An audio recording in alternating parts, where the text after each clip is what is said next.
حضرت عمر رضی اللہ تعالیٰ عنہ کا دربار لگا ہے. ایک شخص کو پکڑ کر لوگ لے آتے ہیں کہ شخص نے ہمارے باپ کو قتل کر دیا.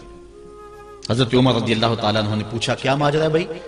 اس نے کہا جی واقعی میں ان کے باپ کا قاتل ہوں، لیکن میں نے قصداً قتل نہیں کیا. ہوا یہ کہ میں ایک مسافر ہوں، جا رہا تھا، راستے کے اندر سبز چراگاہ تھی، میرا اونٹ بھوکا تھا، اس چراگاہ میں داخل ہو گیا. اس کے بوڑھے باپ نے پتھر اٹھایا اور میرے اونٹ کو مارا، اس کی آنکھ نکل گئی. مجھے بڑا غصہ آیا، میں نے وہی پتھر اٹھا کر اس کے باپ کو دے مارا، لیکن وہ ایسے ٹکانے پہ لگا کہ اس کا باپ فوراً فوت ہو گیا.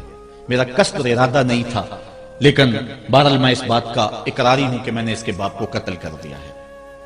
آپ جو حکم سنائیں میں اس کو قبول کروں گا، لیکن میں ایک مہلت مانگتا ہوں کہ میرے دوست، میرے بھائی کی کوئی رقم میرے ذمہ ہے، میرے پاس اس نے امانت رکھی ہوئی ہے اور وہ مجھے پتا ہے کہ میں نے کہاں چھپا کے رکھی ہوئی.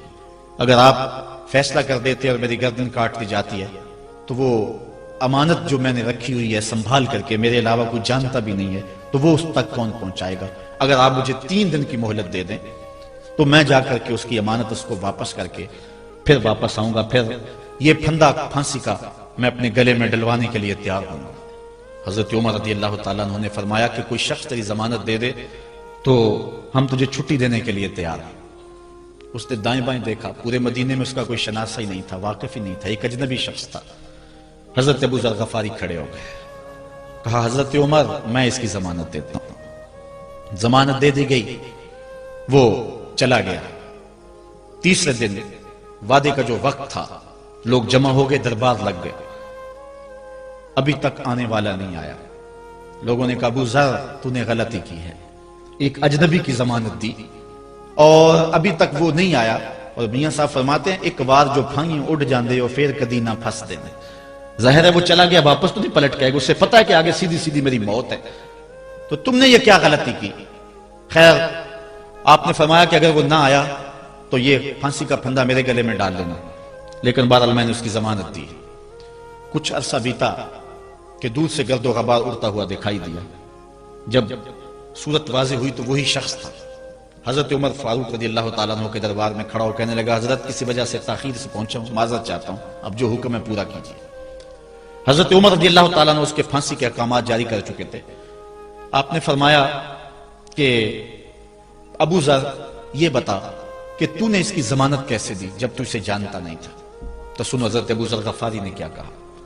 کہا ایک اجنبی میرے محمد کے مدینے میں پناہ مانگ رہا تھا اور اس نے چاروں سمت دیکھا اور کوئی شخص نہیں تھا جو اس کو امان دیتا اور اس کی ضمانت دیتا، تو میں نے اس لیے ضمانت دے دی کہ نہ بھی آیا تو اپنی جان چلی جائے گی. کل کو یہ تو نہیں کہے گا کہ محمد کے مدینے میں کسی نے ضمانت مانگی تھی، پورے شہر میں کوئی ضمانت دینے والا نہیں تھا. اس کو کہا کہ انہوں نے تو ضمانت دے دی، میاں اب تو بتا کہ تو چلا گیا تھا، تجھے جانتا کوئی نہیں تھا، نہ پلٹ کے آتا تو تجھے کوئی پوچھنے والا نہیں تھا، تو تو نے یہ دوبارہ موت کے منہ میں کیوں اپنا سر رکھا ہے؟ تو اس نے کہا کہ میں نے کہا کہ ایک اجنبی کی ضمانت ایسے شخص نے دی ہے جو مجھے جانتا بھی نہیں ہے، اور اگر میں نہ گیا تو لوگ قیامت تک اجنبیوں پر بھروسہ نہیں کریں گے کہ اجنبی یوں سلوک کیا کرتے ہیں. تو حضرت عمر رضی اللہ تعالیٰ عنہ اس کے پھانسی کے احکام جاری کیے. تو جن کے باپ کو قتل کیا تھا وہ بیٹے کھڑے ہو گئے، کہنے لگے تاریخ کی کالک ہم اپنے منہ پہ ملیں گے، ہم بھی اپنے باپ کے قاتل کو معاف کر دیتے ہیں. یہ ہماری تاریخ ہے، یہ ہماری کہانی ہے. لیکن آج ہم کس جگہ پہ کھڑے ہیں اور کیا ہماری صورتحال ہے؟ نہ ہمارا کردار رہا اور نہ ہمارا کوئی تشخص رہا. آج ہم نے اپنا تشخص بھی مٹا کے رکھ دیا، اپنے طرز زندگی بھی بدل دی. نہ ہماری باطن کی وہ روشنی رہی، نہ ظاہری وہ صورتیں رہی کہ ہم پہچانے جائیں کہ حضور کے غلام ہیں، بلکہ آج بھانت بھانت کی بولیاں بول رہے ہیں. اقبال نے کیا کہا تھا؟ اپنی ملت پر قیاس اقوام مغرب سے نہ کر، خاص ہے ترکیب میں تجھے قوم رسول ہاشمی.